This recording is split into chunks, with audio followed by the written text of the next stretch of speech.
past few years, a secret document has been passed hand to hand within the UFO community.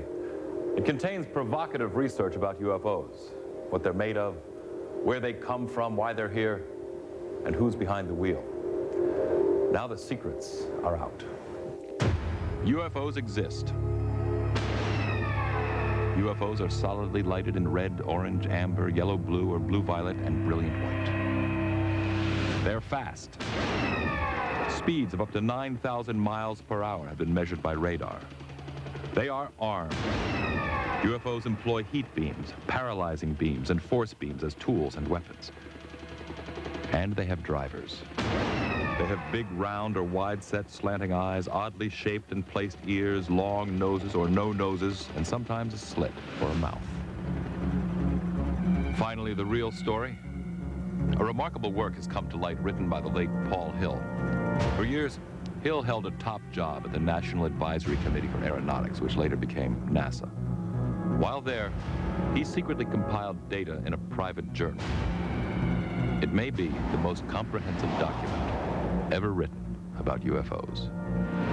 NASA's official policy was that UFOs did not exist, and my father just refused to go along with that.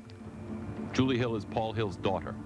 She's responsible for unearthing the manuscript that her father secretly wrote during his years at NASA. I knew when my father was alive that he was working on a manuscript about UFOs, and I got a bit curious. I thought it was something I didn't want to be lost.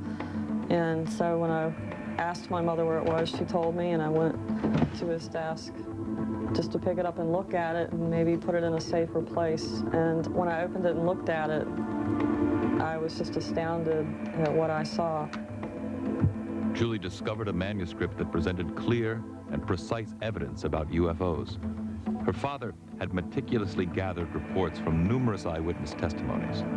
The report provided specific information about alien spacecraft, as well as physical details of the occupants. He became sort of a clearinghouse, so when pilots had sightings or aircraft spotters had sightings, he would get those reports and he would interview the people to find out all the different facts pertaining to the sightings. There are many astonishing revelations in the book. Many defy our laws of physics. Observed accelerations at the order of 100 times Earth's surface gravity. In a 100 G turn, if it lasted for a second, everything would be squashed.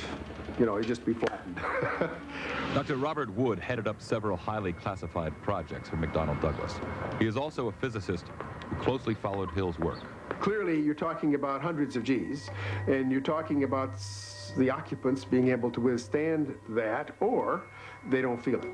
And so that was one of the things that caused Paul and I to both feel that clearly there was some sort of inertia and gravity control involved with high accelerations. UFOs have solid surfaces. This characteristic is attested to by those who have touched them, rapped on them, and listened to the thud or the whine of ricocheting bullets from rifle or point-blank pistol fire. He and I were clearly of the opinion that these were solid craft. They were not artifacts. There were no question about hallucinations. There were multiple witnesses, radar returns. The occupants come in three sizes: diminutive, about 3 or 4 feet, human size, 5 to 6 feet, and giant, 8 or 9 feet. Paul Hill gets into the fact that obviously these things must be craft because you see little pilots or beings or occupants along with them. Richard Hall is an author and former director of the National Investigations Committee on Aerial Phenomena. They're quite often, not always, about 4 to 4.5 feet tall, usually wearing light-colored or silvery reflective garb, and quite often they have something that looks like a diver's helmet, a sort of a clear dome-like thing over their head, so they appeared to need some kind of life support system in our atmosphere. Other statements include detailed descriptions of the size and shape of UFOs, the fact that UFOs have no externally visible engines, power plants, or other means of propulsion, and that UFOs are highly radioactive. After poring through her father's manuscript, Julie knew that she was sitting on dynamite. She felt she had to make the manuscript public. Well, the first thing I did was I ran off 30 copies of the book, and I took them to a MUFON convention in Richmond, and that's the Mutual UFO Network. This was a large gathering of scientists, and this was just the type of person I thought would be interested in the book. I didn't know if there was anything in the book that the government would be squeamish about seeing in print, but I figured if I gave it away that it would be out there and no one could stop it after that. Dr. Wood was also in Richmond. This attractive young woman came up to me and said, "Are you Dr. Wood?" And I said, "Yes." And then she whipped out this 8.5 by 11 thick manuscript, and it was clear that here was someone who had really read her father's work enough to know that there was something really sound there. Paul Hill was a man years ahead of his time. Over the years, he conducted experiments with his own unconventional propulsion machines seen here in these old films. His legacy? A remarkable manuscript, the calm, rational scientific analysis of one of our greatest mysteries. At this recent event at the National Press Club in Washington, D.C., media from around the world met with former NASA scientists and photo analysts. They revealed what they believe may be photographic evidence of extraterrestrial contact during the Apollo program. And what is the official NASA response to Hill's book? We contacted Dennis Bushnell, NASA's chief scientist at Langley. His response?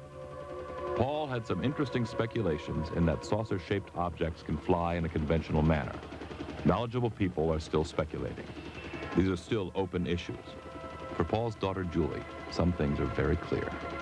When I think about my dad, I think he'd be thrilled that his book is in print, that finally some of his work will be out there for public consumption, that people will know how brilliant he was and how hard he worked to bring all this knowledge together.